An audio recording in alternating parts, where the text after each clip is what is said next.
This is Greg Pass with the Americans of Wartime Museum. Today's date is November the 7th, 2021, and I have the pleasure to sit down with Gavin McIlvenna.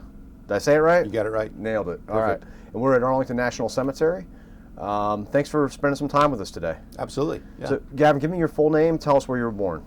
Gavin Lloyd McIlvenna. I was born in Sacramento, California. And you have any military veterans in your family? I do. My grandfather served in World War II as a medic in Iran, and then I've got an uncle that also served in the Navy when he immigrated from Germany to the United States. Okay. And what was your motivation for your enlisting in the U.S. Army?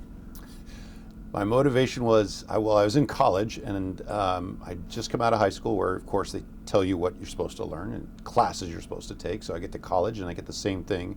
And I thought that, well, when you get to college, you could do whatever you wanted, which was not the case. So I enlisted in the Army, where they tell you what you do 24/7. Yes, they do. It was one of those things where I'd always been interested in service. My grandfather never talked about his wartime service in World War II. But I kind of grew up learning about the paratroopers of World War II and really being impressed with the characters and the development that comes out of the warriors that served during that time frame. So against my parents' wishes, or I guess without them knowing, I went ahead and enlisted in the Army, very specifically to be stationed in Italy and be assigned to a paratroop unit. Mm-hmm. So, what was your MOS? Where did you go through training? And 11 Bravo. I was during my time frame, which was in 1989. I got assigned to a one-station unit training. So, I went to basic training at Fort Benning, Georgia, and then one day they said, "Congratulations, you're in advanced infantry training at Fort Benning." Nothing changed for us, and when we completed AIT, then we went right over to airborne school. All as a group. So it was nice coming into the military already knowing, roughly 2 platoon of men, and being able to bond with them in the basic training experience. We completed airborne school and were shipped over to the 3rd Battalion, 325th Airborne Battalion Combat Team, which is stationed in, at that time, Vicenza, Italy, or Caserma, Italy. And what was your day-to-day assignment in Italy? Started out as strictly an infantryman. I was, a young guy. I was 19 years old. So, as soon as we got there, one of the nice things was that my platoon sergeant, who didn't even know me, promptly gave me my cherry jump out of a Huey helicopter on my birthday, and then he had an extra parachute, so he's like, "Go ahead and get another one." So I got 2 jumps on my birthday, right after basic airborne school, which was kind of a nice way to start my jump career. Mm-hmm. But I was a SAW gunner, squad automatic weapon gunner, for Charlie Company when we first deployed to Iraq in I think it was April of '90. Okay. After that, when we got back from Iraq, I transitioned. I became a sniper for the recon platoon. Okay.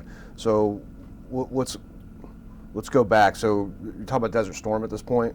It's the end of Desert Storm. Okay. So Operation Provide Comfort. 91 then? Yeah, 91. Okay. So Operation Provide Comfort. By the time Desert Storm was complete and the Kurdish people were kind of being corralled in the north and slaughtered by Saddam Hussein, and we were given the task of going in and securing an airhead. As an airborne unit, that's our job, is to go in and create a boundary for follow-on forces to come in behind us. And where was this at? This was in northern Iraq. We entered northern Iraq from the Turkey side, and under the command of Colonel John Abizaid. He was my 1st Battalion commander, and of course he gave me my EIB when I was in training. And if you don't know John Abizaid, or General Abizaid as I now know him, he didn't like the Iraqis. So he pushed his orders pretty hard, and we got about 100K inside Iraq before somebody realized we were a little too far. And, we were only supposed to do a small bridgehead. We really pushed it hard, and we set up checkpoints and started keeping an eye on the Iraqi police and Iraqi forces that were in the region. It was a joint coalition, so there were other nations that had joined us in that endeavor. But our primary mission was to protect the Kurdish people, to stop them from being killed during that time frame. And it was an eye-opener for a young man. I turned 21 in Iraq, during that time frame. I lost friends during that time frame, which motivated and changed my life and gave me direction in life. When I lost a dear friend by the name of Lars Peter Chu, died on May 25th. Was killed by a bouncing Betty. It didn't kill him outright, unfortunately, and he survived for about a day before he passed on, and we had a memorial service somewhere in the middle of that country, which still impacts me today. His death changed my life and gave me focus in where I needed to be because I wanted to live for him. But it was interesting, you know, I saw a lot of things that I never thought I would see. I remember distinctly the first night we were at some checkpoint and I'm sleeping on my rucksack, and I remember pulling my bayonet out and sleeping with it out. For some reason I thought that I was going to need it in the middle of the night, and you know, listening to this is my first immersion into like the Muslim culture, so hearing the calls for prayer throughout the night was something that I distinctly remember while doing those duties. Yeah, a lot of interesting experiences. My own, you know, going through minefields right after Lars had been killed. Going into Syria, we ventured into Syria a little bit, up in that corner of that world. And then after about three and a half months, our duty was done, and following forces had come on in and picked up what they needed to do to sustain that type of an operation and protect the Kurds. And so we you know, did what our airborne unit does and picked back up and returned back to Vicenza. So that would have been April '91. So when about did you leave? Probably around June timeframe, because Lars was killed on May 25th, and it wasn't long after, either June or July. I don't know the exact dates. Things kind of got pretty hectic there. Gotcha. After that. One of the things that I do remember, it ties me to my grandfather. My grandfather, the one thing he did tell me, and he was not a big fan of the Army during his experiences, because he got dysentery when he was in Iran as a medic. And it's interesting because when I was in Iraq the first time, we stopped one day on patrol, and there's a beautiful river, Euphrates. It looked clean. We got in, got wet, and everybody got dysentery for about a week, which was not comfortable at all in the heat and having to sit on the wooden latrines and do the old-fashioned drag out the 55-gallon drum and burn it. And yeah, so that kind of an interesting connection to the Middle East with me and my grandfather both serving in the military and both getting dysentery all over there. So where'd you head after your assignment there? After we returned back, I transitioned from the line company of Charlie Company over to what's called the Combat Service Company, and that was kind of a company that had combat engineers, regular engineers, our scout sniper section, and a few other like ground surveillance radar, our Stinger teams, things like that. So I was lucky enough, I tried out for the sniper position that was open, and the reason that I wanted to go into recon platoon was because that's where Lars was when he was killed. So I was able to be selected as a sniper. It got me off the line. I went through sniper school in November, December of '91, I believe it was, or '92, somewhere in there. Made it. I was third in my class for sniper school, which was fun because it was in the snow, so a lot of freezing just laying in one position. And then we went from there to actually a big operation in Sardinia, just a NATO operation. And so I spent my 23rd birthday in Sardinia. I can't remember where I spent 22, but... All right, I'm going to be honest. I've never heard of this place. Vicenza? Yes. It is the best assignment in the Army. Where is it? Vicenza, Italy is in northern Italy. It's between Verona and Padova, or Verona and Venice would be the better way to say it. It is a small caserne, is what the Italians call it, so it's a small base. Right now it currently has the 173rd Airborne Brigade stationed there. They took over an old Italian air base in the middle of town, and that's larger than where I lived for 2 or 3 tours there. What I loved about it is no matter where you go, there's no training areas for American forces. So you have to go to another country, you have to integrate with another nation's forces. So I got to spend 3 years traveling Western Europe on the Army's dime, meeting other forces. I have a huge collection of foreign berets because it's the one thing that for some reason I started collecting was foreign berets with the units that we served with. And it definitely, for a younger soldier being away from America, not having that peacetime experience at one of the bases, and I've had that, but it's definitely different because you see NATO, you see the impact it has, you are called up for operations a lot, you're even on standby with that airborne unit. So it was called the 911 of Europe because of our ability to deploy, but it's the best hidden assignment in the Army. That's why I went back there for a second tour, and I ended my military career working out of Vicenza with the U.S. Army Africa at one point. Gotcha. So when did you leave Italy during that the tour? first time I left in December of '92. Okay. And I went to Fort Campbell, Kentucky, where I was part of the Pathfinder detachment stationed at Campbell. Okay, and then where'd you go from there? After Campbell, I went back to Italy.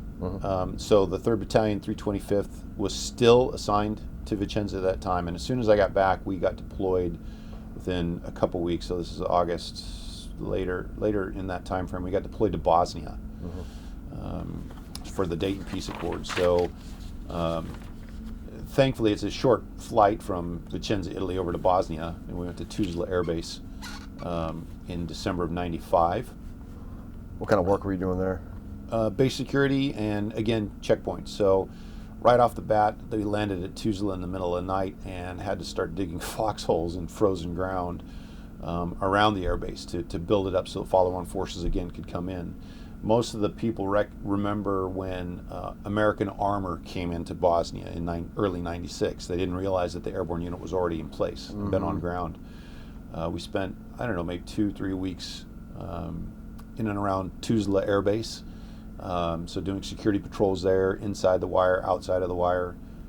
For me, it was a stressful time because I was a squad leader now. I wasn't back in recon. I was just in a normal squad for Alpha Company. And I got stuck on point almost every time we walked outside of the wire. And Bosnia is full of landmines. And having to lead patrols middle of the night, even in the daytime, through minefields was pretty stressful for me. Eventually we got kicked out to the zone of separation, and up there we just manned a checkpoint in the middle of the two combatants. And again, it was one of those interesting areas where everywhere you went, if it wasn't on concrete, you knew it was mined, and you didn't step off concrete. I was a Pathfinder, trained Pathfinder at that point, so I was the company Pathfinder, and so I had to set up an emergency landing zone in our area. And I remember distinctly when the armor came up, they didn't want to go onto the grass, and I'd already walked the whole thing, to make sure that it was clear so I could put a helicopter on it. And eventually they said no, they weren't going to do it, but the pilots trusted me because I'd interacted with them back at the air base. And so we'd set that up as our emergency landing zone or a resupply point. And then we just spent some very long, cold nights in a bunker, kind of built on the other side of the hill, watching the enemy, or just standing between them, I should say, is the best way to say it, because there were still other forces on either side. They wouldn't do anything to each other than harassing fire points or just being combatants. And our job was that show of force to say, hey, stop it, don't do this. We're trying to put in peace. We're trying to stop this conflict and slaughter of innocents. So we're that barrier between the two of you. I distinctly remember the day I met a battalion commander from one of the sides. He was 24 years old and total Hollywood, right? Pulls up in a car, screeching halt, gets out. He's got pistols strapped to both hips, little six shooters. He's got the mustache and the glasses, and it's totally Hollywood. But he was the battalion commander for that region. At 24. At 24 years old. And obviously he'd seen a lot more combat than I had at that point, and a lot more of what had been going on.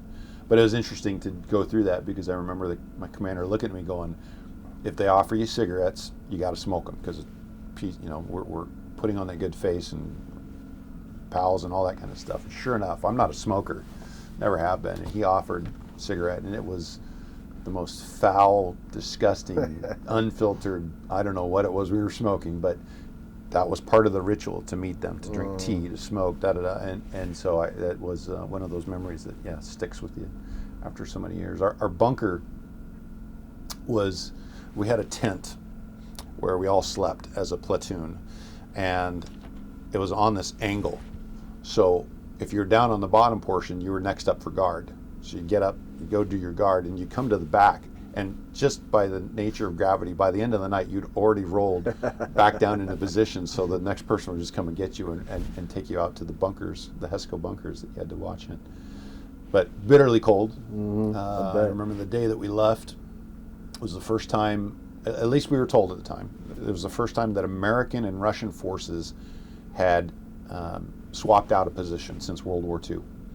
So these Russians come in, and now we're still on the tail end of the Cold War, right? The big red bear was the bad guy, and we spent all of our time studying aircraft and weapons and vehicles, and to see suddenly all of these armored BMPs and that show up in our fighting position and interacting with Russians, you know, it was a big kind of, you know, eye opener as to our conflict has shifted, our focus has shifted, and then to see them up close, we realized, oh my God, if we'd have gotten in a fight with them, it would have been an easy win, you know, just because they were using such old equipment.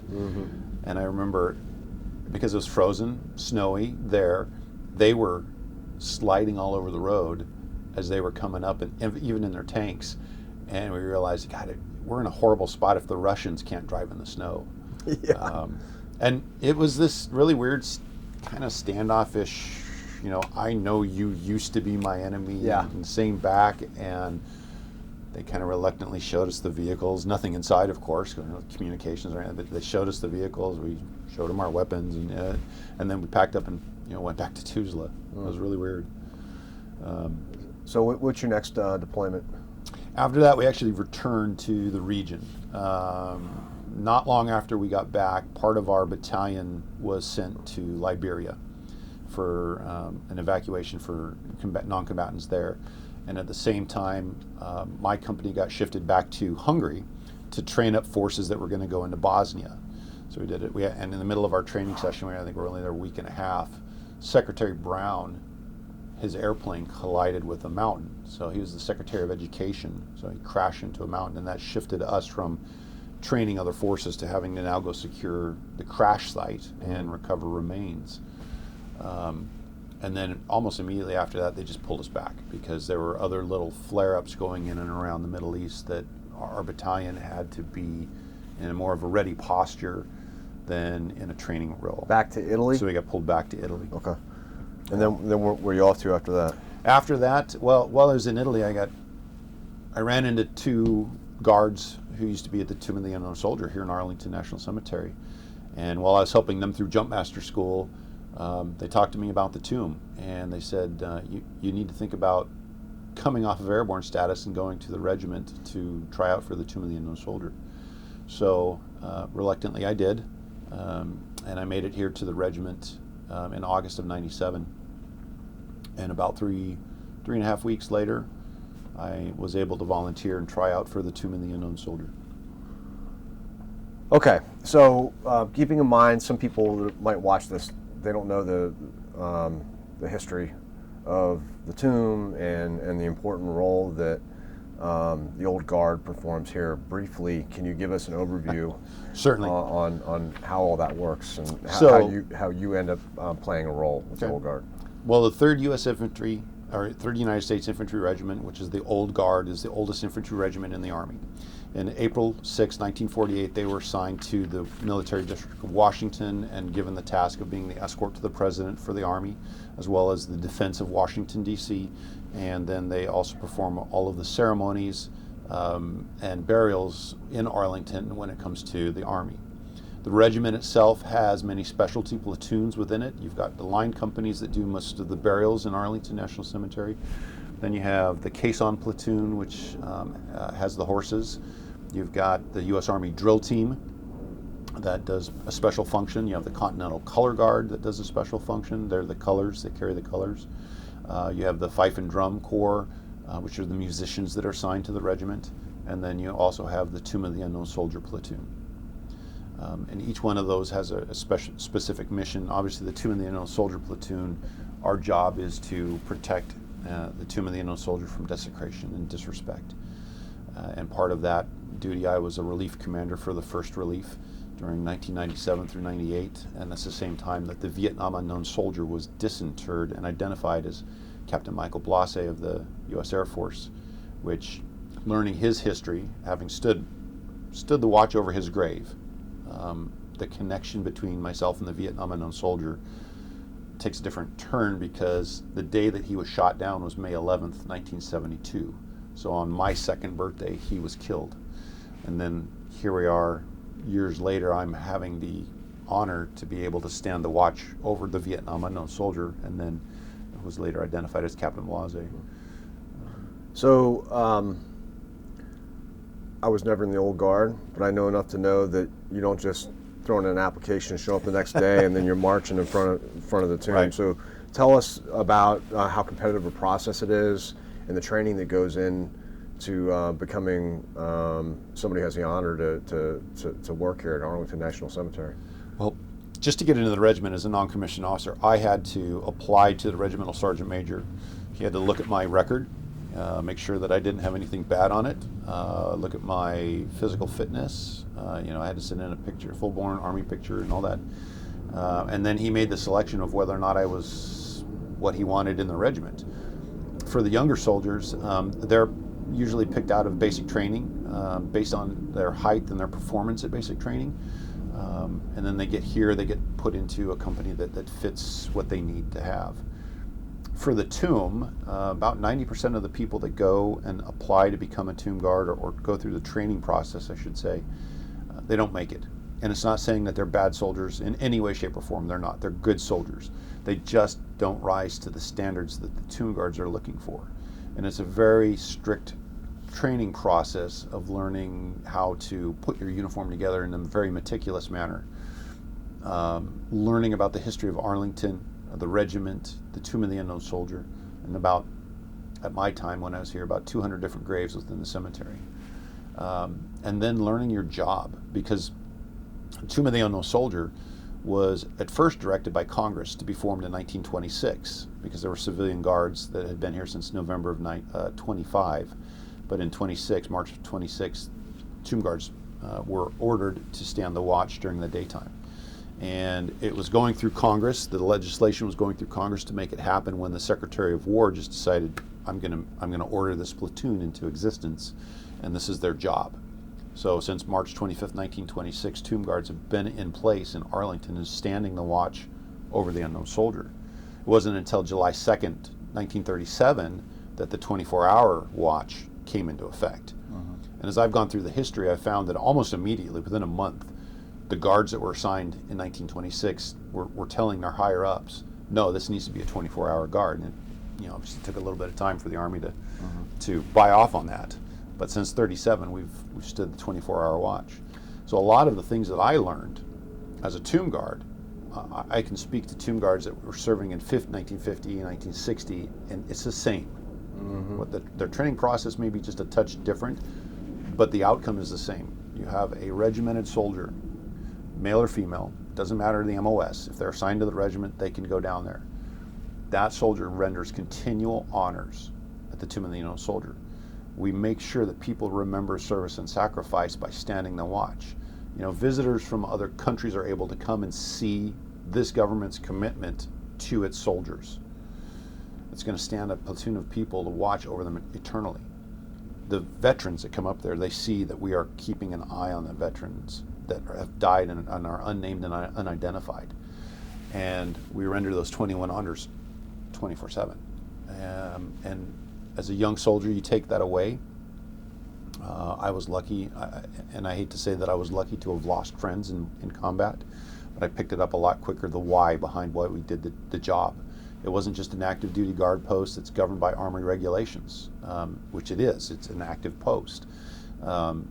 There's more to the story. And as tomb guards, you begin to learn a little bit more. You begin to bond with those unknown soldiers, and you're able to convey that when you're a former tomb guard, as we go about and educate America on the history behind the unknown soldiers. And you still to this day play a role with I assume it's a nonprofit? Or, It is. Okay, can you tell us a little bit about that organization, your role? Yeah, right now I'm the president for the Society of the Honor Guard, Tomb of the Unknown Soldier. It's a nonprofit educational organization. It's made up of current and former Tomb Guards and like-minded Americans that wanted to join our groups. Our primary mission is supporting the platoon. If they need anything that falls between the cracks between the Army and Arlington National Cemetery, as well as educating America. So we have free education programs at the whim of anybody. They can get on a website and say, I want to see a tomb guard in my hometown talking about the unknown soldiers, and we try and facilitate that. Mm-hmm. At the same time, we're very passionate with our core group of people because we're so small. The Tomb Guard badge is something that's one of the least awarded in the Army. You only have maybe 8 to 10 a year that are lucky enough to go through the training process and make it through the process. So I've got friends that were Tomb Guards before I was even born, which builds this fraternity and bonding between like-minded individuals that have this unique duty.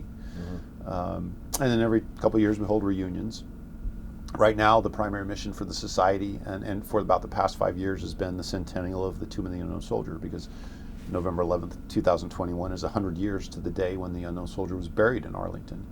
So part of our organization and our mission was to educate America about not just the World War I unknown soldier, but the tomb itself, the other unknown soldiers that are buried there, and the impact they have upon our nation. Whether you're in another service and you didn't know that you had a part to play in the transportation or guarding of the unknown soldiers before they get to Arlington, whether it's the families and the veterans of those that have nowhere else to go but the tomb because their loved one is lost at sea or lost in flight or just never came home from the battlefield. Or maybe they reside in one of those thousands of unknown graves that are in American Battle Monument Commission cemeteries across the world.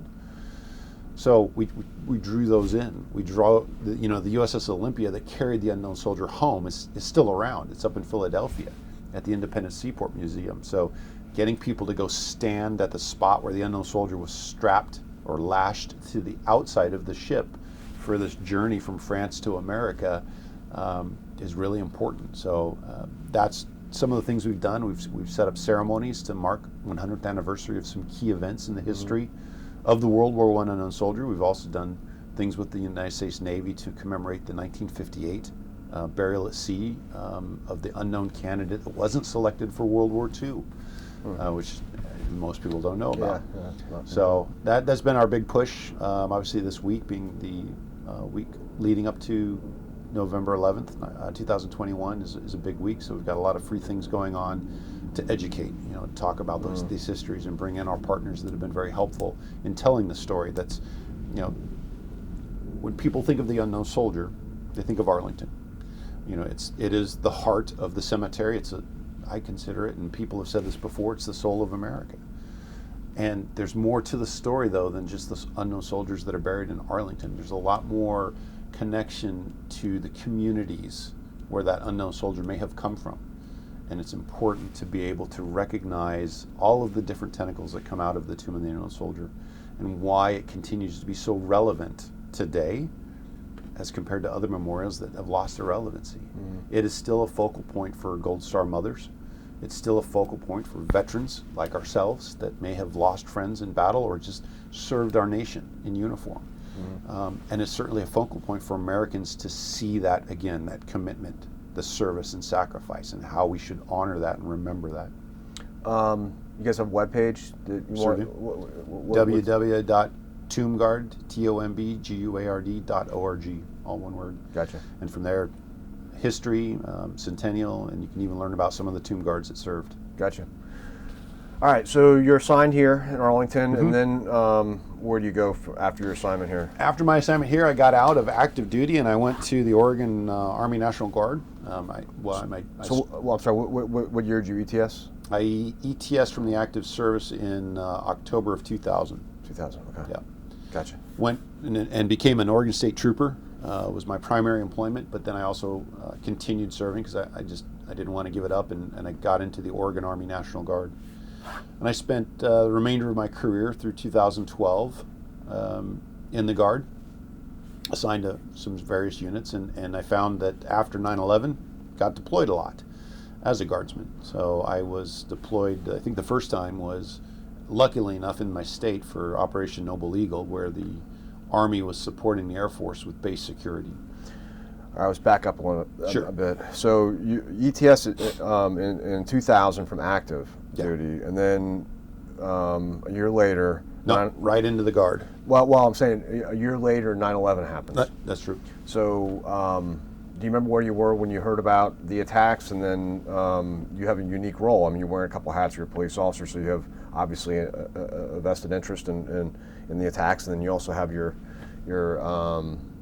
National Guard role. So where were you when you heard about it? And just waking up, because we're on the West Coast, so we're 3 hours behind. I was just waking up, had the news on, and you know, it broke in that this was going on. It broke in after the first plane had hit, so the first tower hadn't fallen, and you know, I was supposed to go to work that night, and I just remember watching the TV in horror, and then thinking about why did I get out? You know, because I knew that the units that I would typically be assigned to, which paratroops 82nd Airborne, are back in Italy, that the call is going to come down and they are going to go. And you know, for someone that has deployed and doesn't have a problem deploying, it was a disappointment not to be back in the active side of the things. And I remember going to work, and it just, you know, you didn't see an aircraft in the sky. Everybody was very muted. Even the radio stations didn't. It just, everything was really somber feeling for many, many weeks after 9/11. Unfortunately, it was right about the same time that we lost a trooper, actually 2 troopers in the line of duty. So it was very, very painful time in our lives in the different communities that you're talking about, whether it's the Guard, being an American, or working for the Oregon State Police. So after 9/11, you have a deployment with the National Guard, is that right? Yep, got deployed to Operation Noble Eagle. So I was given a mismatch of Army platoon of different MOSs, different genders, to augment the Air Force security forces at the Portland Air National Base. So I think that was in 2003-ish time frame. Yeah, and so I integrated well with the Air Force, and I took a bunch of non-infantry and tried to turn them into security forces, which thankfully, with the help of the Air Force, I had a great platoon sergeant counterpart there, we were able to effectively have a good team. It was during that time frame that I got selected to chair or start the Army National Guard Warrior Training Center's air assault program, because of my background being at Fort Campbell and being a rappel master and things such as that. So I got yanked out of that mission and dropped into another one. What rank are you at this time? I was E7 at the time. So assigned back to Fort Benning and put together the National Guard's air assault program, which very much mirrored the 101st Airborne Division's air assault program. And then we started a mobile training team that went around the U.S. to National Guard sites, and one active duty site both here in the United States and over in Germany, teaching air assault to many forces. And it was relevant because at the time you got the war now kicked off in Iraq, and the use of helicopters to move troops about the field or sling loading equipment was crucial. And so a lot of National Guard units were getting called up. So it was good to be able to put a lot of people through that training process. Is where I met my second wife, was in that process. And did that for a few years, and then went back to my normal, for lack of a better word, weekend warrior duties, and back to being a state trooper again. And any deployments after that? Yeah, 2009 and 2010, my unit, the 1st Squadron 82nd Cavalry Regiment of the Oregon National Guard, was deployed to Iraq for OIF. And my wife went with me. She was the nurse for the regiment, or for the squadron. You're married at this time? Married, yep. Wow. And I was a first sergeant for the personal security detail company. So we were assigned to Baghdad. Amy was assigned to the overall operations center that was controlling ops in and around Baghdad. And then I had the dignitary protection teams. So we did, we secured a hotel on base at Camp Victory, And out of that, that's where high dignitaries would reside when they were in country doing things. And then as they went about the country, I had personal security detail teams that went with them to provide that close personal security while they did their jobs. Was that a change in MOS then? Nope, it was infantry. Okay. So I had an infantry company. I had one female MP with us assigned to our company. We went through the MP school for dignitary protection, and then we got assigned that over in Baghdad. So that was fast-paced, lot going on, a lot of different people, in and about. I got to meet General Abizaid again many years later, after he and I went to Iraq the first time, and then Vice President Joe Biden came over, and our guys and gals got to make sure that while he was on base, he was secure. So what's the landscape look like in Iraq in 2009, 2010? What's the conditions on the ground, and where are you living at? What are your living conditions? Living conditions were fine. We were living in CHUs, the containerized housing units, I believe they were called, CHUs.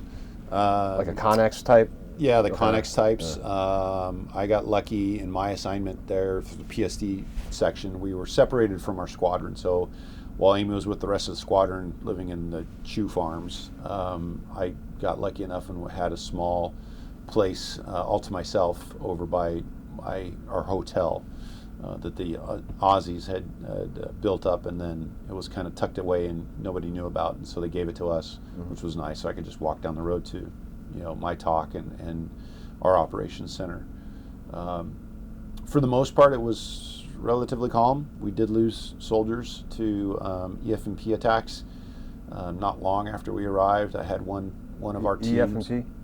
Explosive external force penetrator, basically an IED with a copper shell concaved into it, so that would be the one that would be able to punch through all of the armor that we had at that point. Just IEDs would blow up and it wouldn't really affect our armor, but the EF&Ps would go right through the armor and kill people. Okay.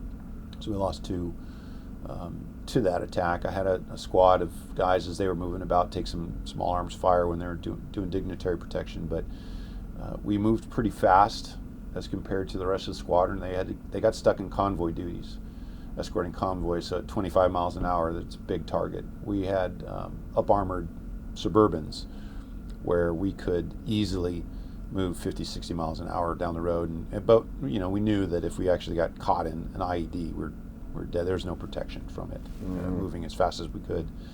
I distinctly remember one day we were coming from one of the camps in the green zone. I can't remember the name of it off the top of my head. And our larger civilian, we called them ice cream trucks because it looked like an ice cream cone, but it's basically a Ford or Chevy chassis with a box on the back that had like 6 or 8 row seating, so it could carry a lot of people, and usually we reserve that for the strap hangers of the dignitaries.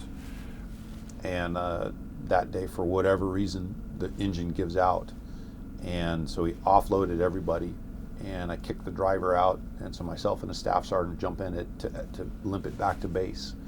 And we decided not to follow the route that had been briefed. We wanted to hit the first checkpoint we could get inside Camp Victory or Liberty, either one. Just whenever we get inside the base would have been great, because we were moving at 20 miles an hour with steam coming out of the front of this thing. And just waiting for the attack. We knew it was going to come. We had the feeling that it was a bad day for us because we were just a sitting target with no other cover but just the two of us moving. Got to that first checkpoint. We were supposed to go further down the road, so we cut over there, and as soon as we cut over, an IED goes off along our route, and so we knew that we would have been a target. But thankfully, we just made the command decision to, we're going to go this way instead, and it worked out well for us. Very happy to limp that machine back to base and get out of that. I definitely got a feeling for what Amy was going through in the convoys, driving so slow and just knowing every eyeball in the world is on them. Is so much nicer in our rigs moving twice the speed limit, which got us in trouble on base sometimes, but that's okay. We had a job to do. So you were over there for 12-month stint? Yeah, or? Okay. Yeah, 2009 to 2010. Okay. And then what's after that? After that, come back and again kind kind of go back into the weekend warrior routine, and then I got lucky enough to be selected to work with U.S. Army Africa on active duty. By now I'm a sergeant major, and I got assigned to an ACOTA team with the State Department. So we were training indigenous people in Western Africa. Okay. So we're preparing them for wartime or peacetime operations, because when we got over there, Sierra Leone is where we spent a lot of time. Those forces have been tasked to go to Somalia as peacekeepers. So a lot of taking and training them up to what we consider basic Army skills, weapons handling, movement, those kinds of things, and then throwing in the peacetime contingency operations was our challenge. Mm-hmm. And I got lucky. The lieutenant that was in charge of the detail, who's a first lieutenant, I distinctly remember my state sergeant major, who he and I didn't get along with, giving me a direct order that when I go over there, I would obey the officers of the lieutenant in charge of me as a sergeant major. And my response, Roger that, gonna make it. He had no idea that was my best friend.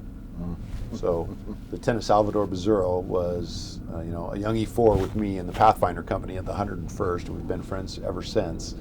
And he's the one who called up and said, hey, I need you to come train with me. I need you to come train soldiers. So I got a chance to be assigned to Italy one more time, living off base with my best friend and deploying together to do training operations. Awesome. And it was because Sal and I, when Amy and I were deployed to Iraq, Sal was deployed to Afghanistan at the same time. So, we were both in country in danger, just in different continent or different battle zones.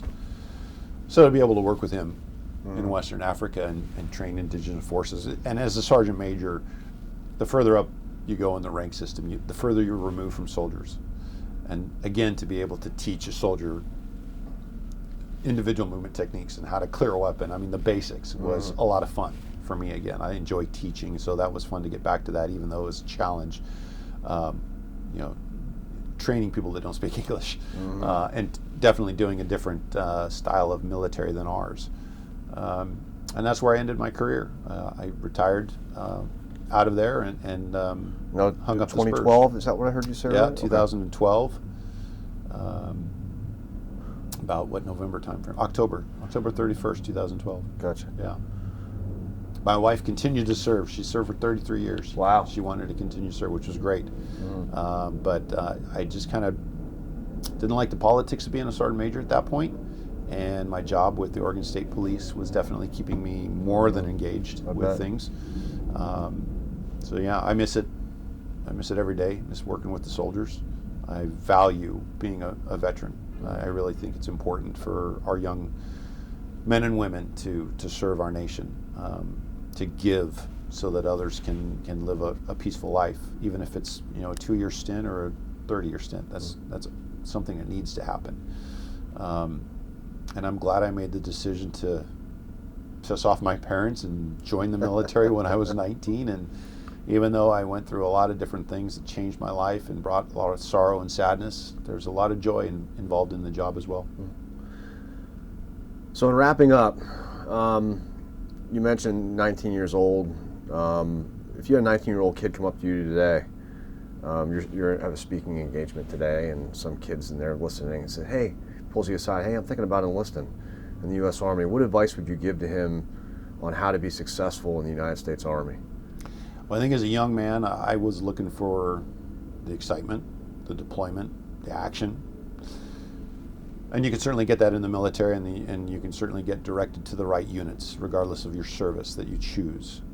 If my granddaughter today had asked, I want to join the military, what do you think, Grandpa? I would give her the advice of, that's great, I think you should serve, but find a MOS that can serve you when you get out of the military. Being an infantryman and jumping out of airplanes and kill people, that's all cool. Doesn't really relate to the civilian market. My wife did it right, I think. She went in and she became a nurse. So she was able to serve both in the military as a nurse and continues to serve as a nurse today. So I think that's the advice I would give them is, yes, find something that interests you. Don't let people tell you not to do it. Always find something that interests you and go do it. Go do that mission. But always keep in the back of your mind that one day your 20 years will come up if you stay in the military, and then you're back to civilian life. So have something to fall back to, something that will sustain you as you go into the community and become a leader there, because you will. Veterans become leaders in their communities. But have a job, have some skill set that you take back to the community is what I would tell young people. So about 4 to 6 weeks from now, one of the guys from the museum will ship this video to you. Okay. And we'll also send you information on how to submit the video to the Library of Congress across the river. Right. Theoretically, as long as we have a country, that video will live there, and a couple hundred years from now, when your great-great-great-grandkids might stumble upon the video, what do you want them to know about your service to your country? You know, when you look at my service, a lot of people mislabel me and call me hero, and because of what I've done, especially as a tomb guard, for some reason people really focus on that aspect of my military career. But I spent nearly 23 years serving my nation in things that I wanted to do, and I was just lucky to be at the right place at the right time for almost every one of my assignments. You know, the death of Lars Chu motivated me to go after those assignments. I wanted to become a sniper. I wanted to become a pathfinder. I wanted to become a tomb guard. I wanted to do more than just be in the line. I actively sought out small units because I enjoy working with small unit tactics and the camaraderie that comes from that.